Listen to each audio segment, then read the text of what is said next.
Donc aujourd'hui, on est sur une mare sur la commune de Pradinas. Voilà. Pourquoi on est là? Parce que on a dans plusieurs lieux-dits de la commune des mares plus ou moins grandes. Là, il y en a deux. Enfin, là, il y en a une grande ici, une autre plus petite à côté. Puis dans un second lieu-dit aussi, pas très loin. Euh, on a ces pièces d'eau là qui sont un petit peu au cœur des lieux-dits, mais qui sont un petit peu aujourd'hui un petit peu oubliées, un petit peu laissées à elles-mêmes. Donc il y avait plusieurs questions derrière de la part de la commune. Il y a deux éléments, il y a la réserve d'incendie et la biodiversité. Mais pour les habitants des villages, la première fonction, c'est la réserve d'incendie. D'ailleurs, dans le village de Pouget, il y a eu un incendie déjà d'une maison, et ils se sont servis de cette mare pour les pompiers pour éteindre l'incendie. C'est la première fonction de ces mares. Voilà.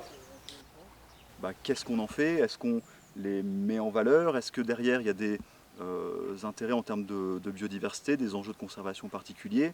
Est-ce qu'il faut prendre des précautions aussi pour la sécurité? Enfin voilà, il y avait tout un tas de questions sur le devenir un petit peu de ces mares-là qui sont dans l'espace public. Et du coup, c'est pour ça qu'on a essayé de proposer, enfin qu'on va proposer à la commune un petit projet d'ensemble sur ces mares-là. Mais la première des choses, avant de penser à les aménager, à les restaurer, et puis encore plus loin à comment les gérer, la première des choses à faire, c'est de savoir qu'est-ce qu'il y a dedans en termes de flore, en termes de faune. Enfin, Oui, c'est vrai que, comme je l'ai dit tout à l'heure, la première raison, c'est la réserve d'incendie, mais c'est intéressant aussi de voir le deuxième côté, la biodiversité qui est dans ces mares, ouais, bien sûr. Ouais.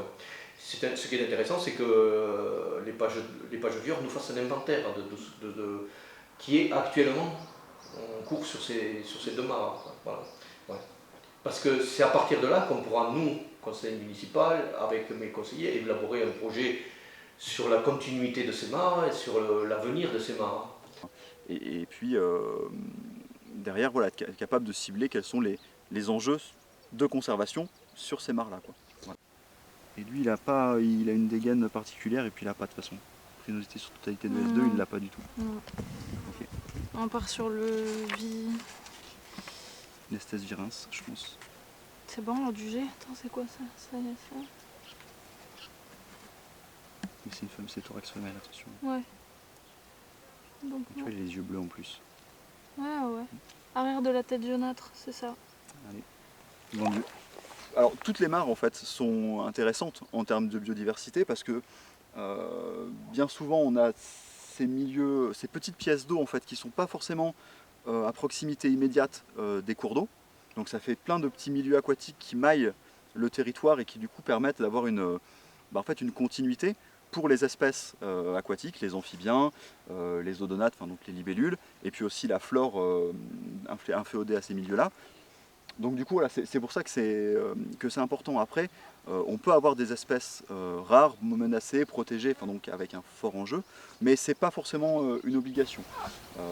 Mais de toute façon, dans ces milieux-là, on va très vite retrouver, surtout parmi les amphibiens, donc tout ce qui est grenouilles, crapauds, tout ça, puis même aussi parmi les reptiles, des espèces qui ne sont pas très communes en fait. Donc pourquoi elles ne sont pas très communes? Parce que tous ces petits milieux-là, ces petites pièces d'eau, historiquement, il y en avait probablement beaucoup plus à l'échelle paysagère parce que c'était des points d'eau pour l'abreuvement, c'était des lavoirs, c'était des réserves d'eau aussi. Enfin voilà.